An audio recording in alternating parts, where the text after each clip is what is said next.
Hello, everyone. I am Chuang. Let's draw the skull and neck bones of Miragaia. The most salient feature of Miragaia is that its neck possesses many bones. It had a large number of cervical vertebrae, at least 14 pieces have been discovered so far.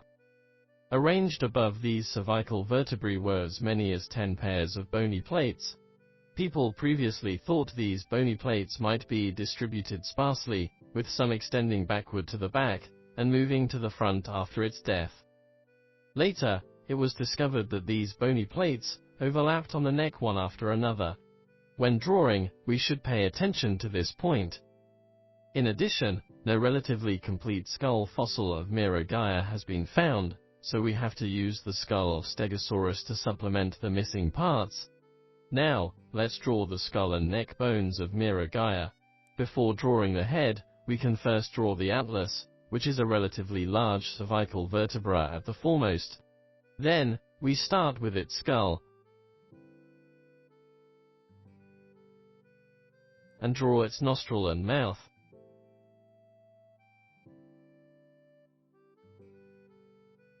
Here is a large eye socket,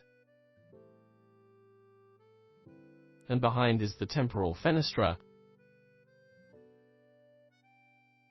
We can blacken the eye socket.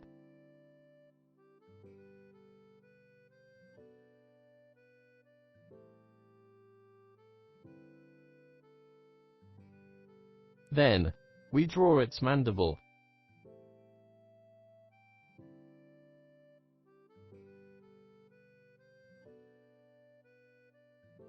Next, we move to the cervical vertebrae, which seem to be a very complex structure. Let's first pinpoint each bone of the cervical vertebrae.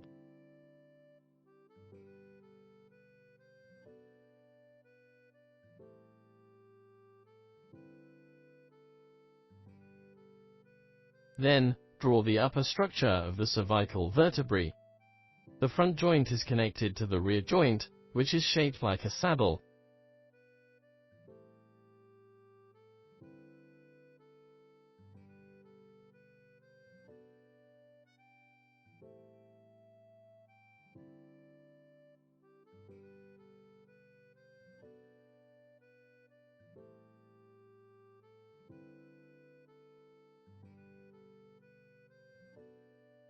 Next, we draw the part where its neural spines are bulging upward. When drawing, we draw the parts that are not blocked first, and then those that are blocked. Although this part is complicated to draw, it becomes easy once the sequence is determined. Next, we draw the cervical ribs. The cervical rib is located at the blank space between the articular process and the articular concave, that is, the saddle-shaped empty space here. These cervical ribs all point backward.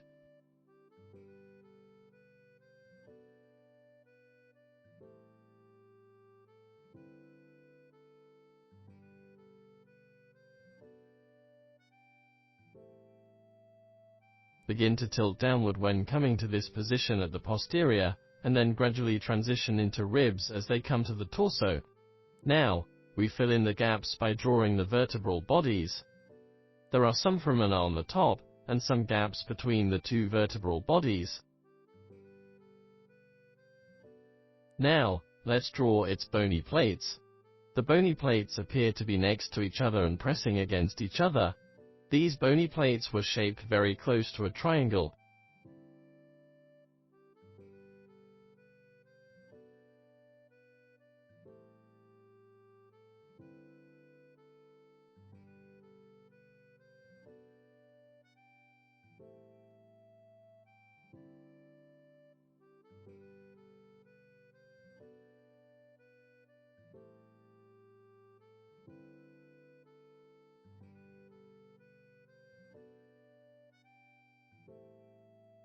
Let's briefly outline the scapula and coracoid.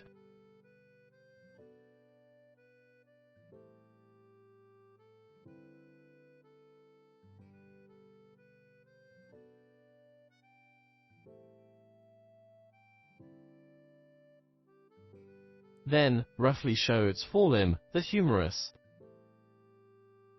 Then, we draw its throat.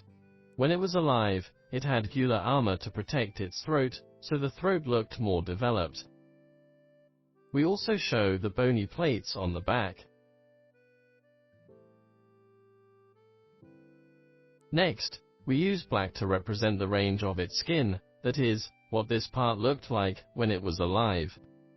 Coloring the skin black can highlight the white skeleton.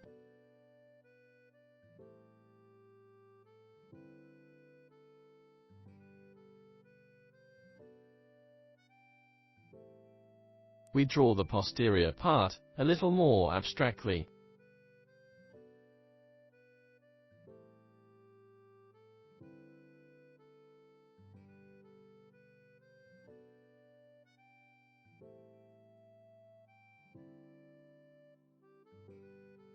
The gaps between neural spines can also be filled in black.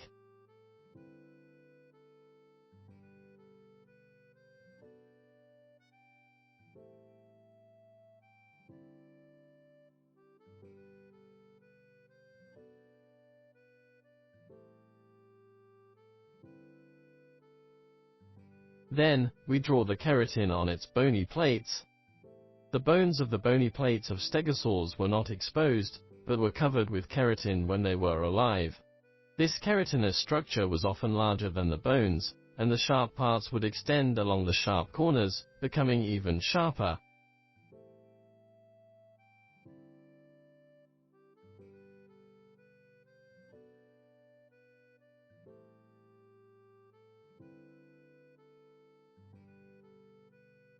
Also, we make the other parts of the body a bit black, without thoroughly filling it.